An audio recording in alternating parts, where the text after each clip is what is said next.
Olá! O objetivo desse vídeo é dar uma visão geral sobre o que viriam a ser uns firewalls de rede.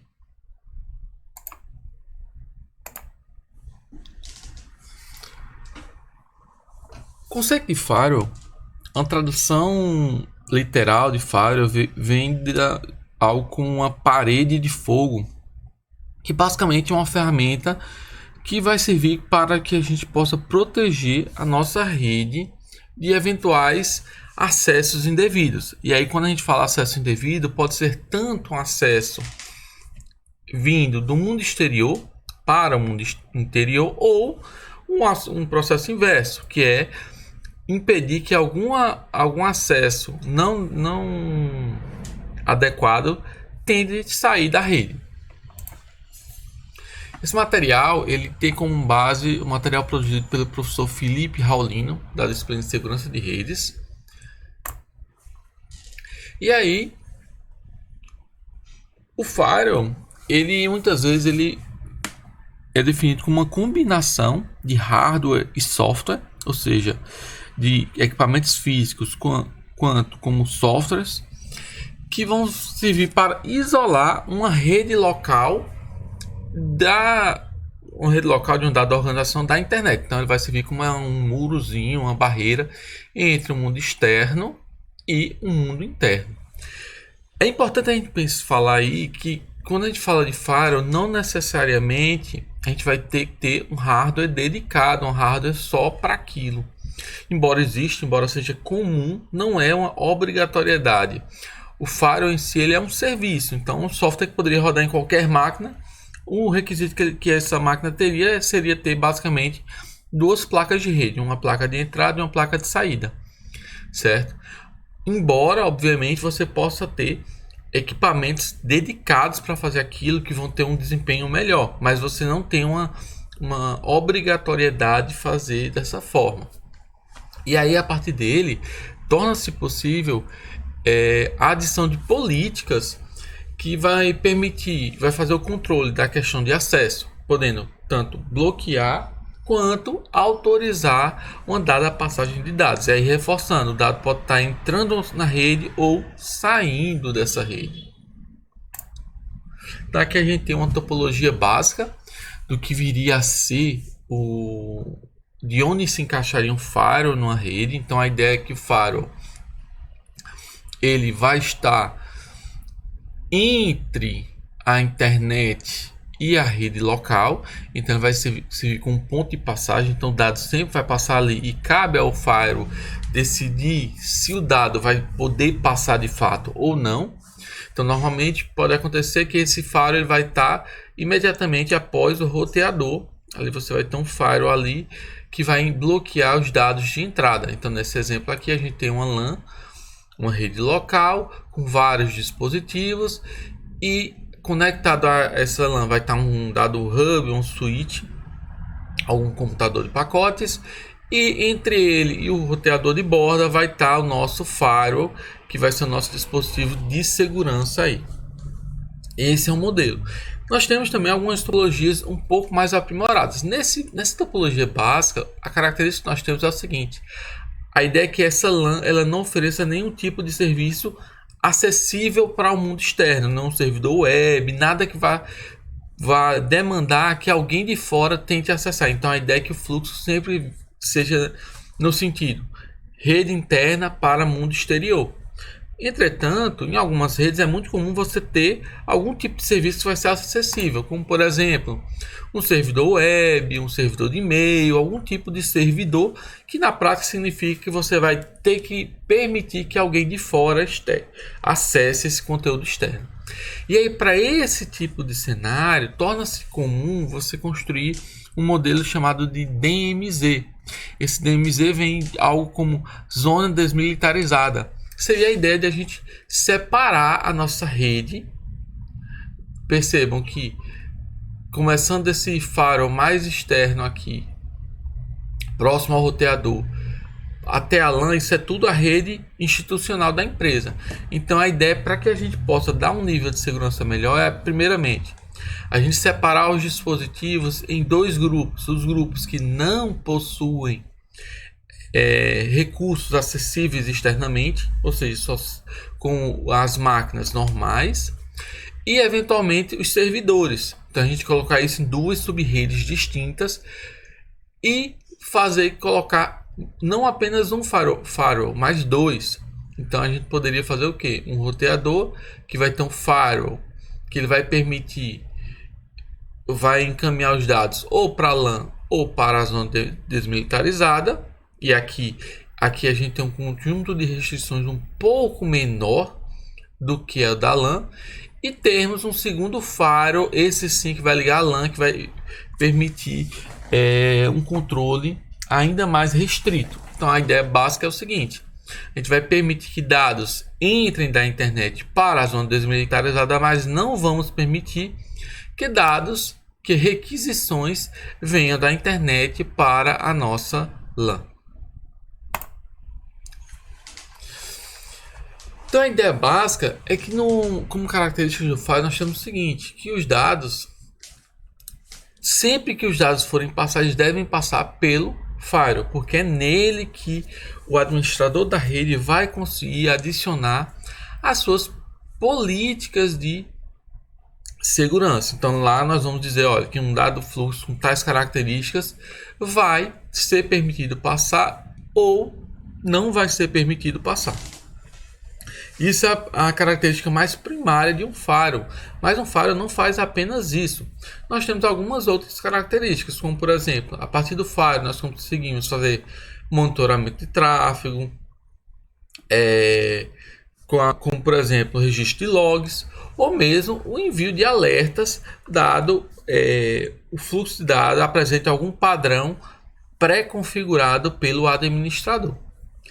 Além disso, outras características que o firewall pode fazer, por exemplo, a realização de NATs, que é a tradução de endereço de rede, que vamos ver no vídeo mais adiante, e a realização de redes privadas virtuais, as famosas VPNs. A partir do firewall, nós também conseguimos fazer auditoria ou a geração de estatísticas do acesso da rede. Como ele é um ponto de passagem, então a gente vai ter o que? O dado sempre está passando ali, então a gente consegue monitorar o fluxo de dados que estão passando por ali. O NAT ele vem de Network Address Translation, ou seja, tradução de endereço de rede, que vai servir basicamente como um meio, com um recurso para você fazer uma conversão entre endereços privados e endereços públicos, que vai ter como benefício, como por exemplo, você esconder o teu mundo, esconder do mundo externo as características da tua rede interna. E aí cabe justamente ao NAT fazer essa tradução, e normalmente esse NAT você é implementado justamente no firewall. Então normalmente o próprio firewall já tem esse recurso de NAT. Nós temos alguns tipos de firewalls. Os dois principais são os firewalls de filtragem de pacotes. E aí nesse firewall de filtragem de pacote, ele olha normalmente as características do pacote, como protocolo de rede, portas de acesso, se aquele pacote está associado a alguma conexão prévia, se não está. E aí normalmente para esse tipo de firewall, as principais regras que nós temos são o que? Por exemplo, uma regra de descarte, que é a chamada regra drop, ou uma regra de aceitação, que é o accept. E aí cabe ao administrador da rede adicionar essas várias regras para permitir, por exemplo, que fluxos do tipo TCP direcionados à porta tal entrem, os demais fluxos não entrem. Fluxos só podem entrar se estiverem relacionados a conexões que primeiro saíram. Então nós temos várias formas de a gente configurar regras. O firewall mais famoso dessa categoria é o chamado iptables, que ele é um firewall que ele é construído nativamente no Linux, onde diversos outros firewalls já se baseiam no iptables, porque ele é um firewall extremamente flexível de se trabalhar, onde as regras são regras declarativas. Então você declara, olha, eu quero que pacotes com tais características sejam aceitos, eu quero que pacotes com tais características sejam rejeitados, e assim sucessivamente. Nós temos também os chamados gateways de camada de aplicação. Nesse caso, o objetivo não é olhar especificamente os cabeçalhos dos pacotes, mas sim o conteúdo na camada de aplicação. Então, por exemplo, nós poderíamos querer bloquear os fluxos do tipo destinados a alguma rede social, por exemplo, Facebook. Então nós utilizaríamos um gateway de camada de aplicação. Queremos bloquear requisições que apresentem algum padrão de palavras, como por exemplo, relacionados à pornografia. Então nós poderíamos criar regras no nosso gateway de aplicação para bloquear esse tipo de requisição. Ou até mesmo a gente colocar horários. Olha, esse padrão de requisições ele não pode ser realizado para tais sites em um dado intervalo do dia. Então a gente consegue ter essa granularidade aí. Para esse caso, o gateway de camada de aplicação mais famoso é o chamado Squid, que vamos ver mais à frente no nosso curso. Para o caso do da filtragem de pacotes, que é o nosso objetivo no momento, temos várias possibilidades que nós podemos considerar, várias propriedades que podemos analisar em um dado pacote, sendo que as principais são o quê? Os endereços de origem, endereço de destino, a interface de rede, porta de origem, porta de destino, são as características do nosso pacote, seja da camada IP, seja da camada de rede, da camada de transporte ou mesmo da camada de enlace.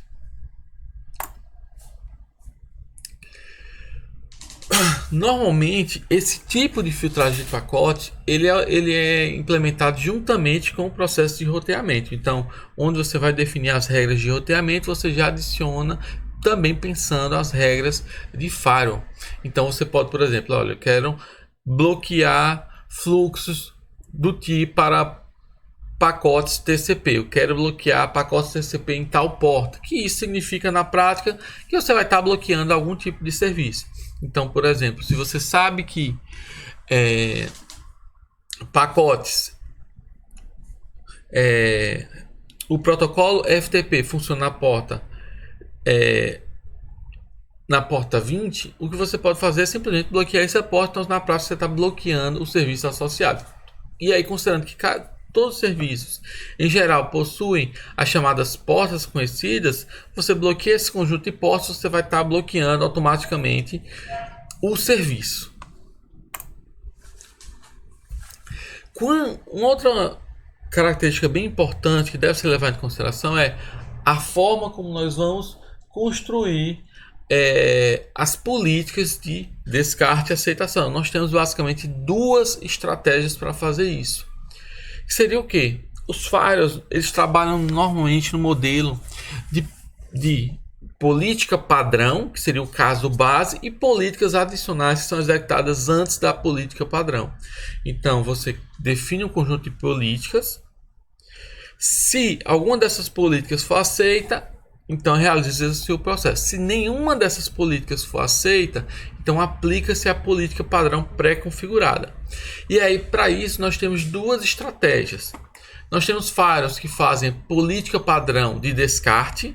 Então, as políticas adicionais são no sentido de permissão. Então, você vai permitir tal fluxo A, fluxo B, fluxo C, fluxo D. Se o pacote não se aplicar a nenhum desses fluxos, aplica a política padrão, que é o descarte.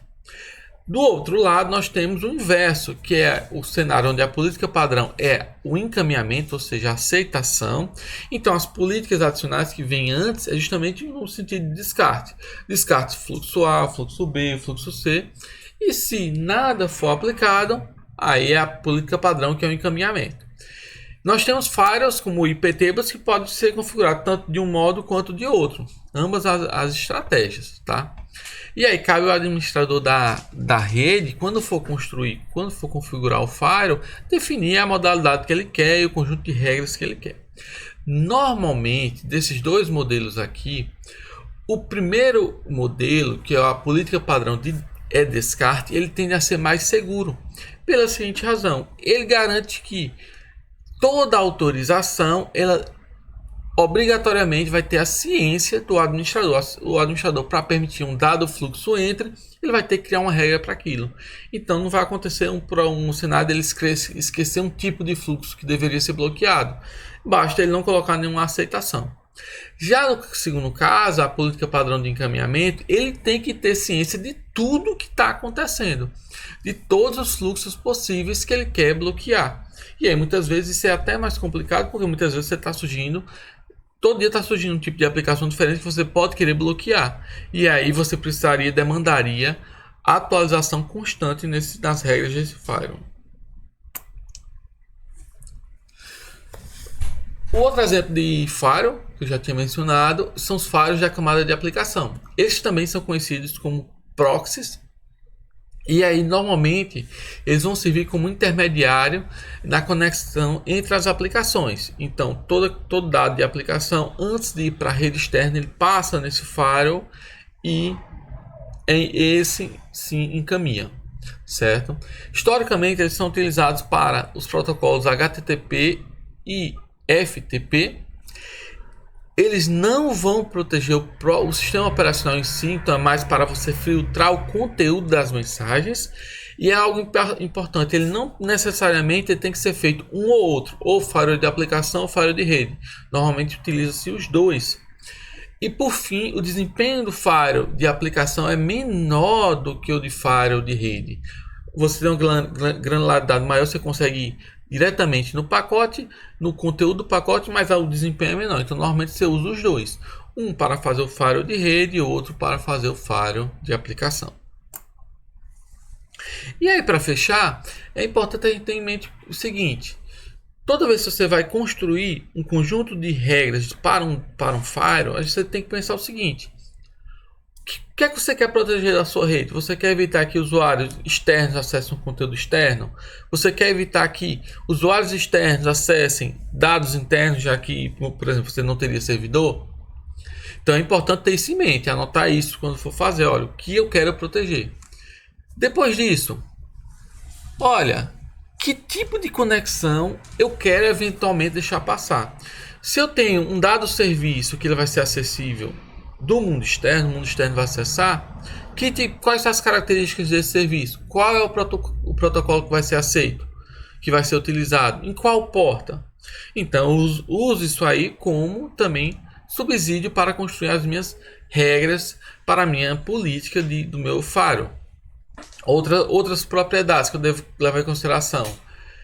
Todas as máquinas vão ter livre acesso ou algumas vão ser restritas? Faz sentido, por exemplo, uma máquina que não deveria ter acesso de forma alguma ao mundo externo ter uma política de acesso? Não faz, deveria ser bloqueado. Eu vou dar algum tipo de prioridade, por exemplo, alguns serviços vão ter prioridade no acesso. Eu posso garantir que algumas máquinas nunca vão acessar outras máquinas. Isso tudo eu tenho que levar em consideração. Então eu tenho que pensar, tenho que entender o que é minha rede, quais as características dela e que recursos eu quero compartilhar e eu não quero compartilhar.